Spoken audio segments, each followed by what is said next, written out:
This customer came to us with a misfiring number 4 that he couldn't fix even after spending hundreds of euros on new Valvetronic parts. And basically what we did, we noticed the plug was wet. Why was it wet? We didn't have a leak and we had a good spark. That means we've not got enough air, right? It's as simple as that. The air-fuel ratio's wrong. Look, the valve doesn't open. The inlet valve doesn't open.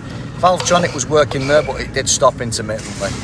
Teeth were completely worn. The old motor was goosed. We decided to disconnect it and let it run on the throttle. Great. It worked. So as you can see, without Valvetronic engaged, it's no misfiring. It runs great. So there you are.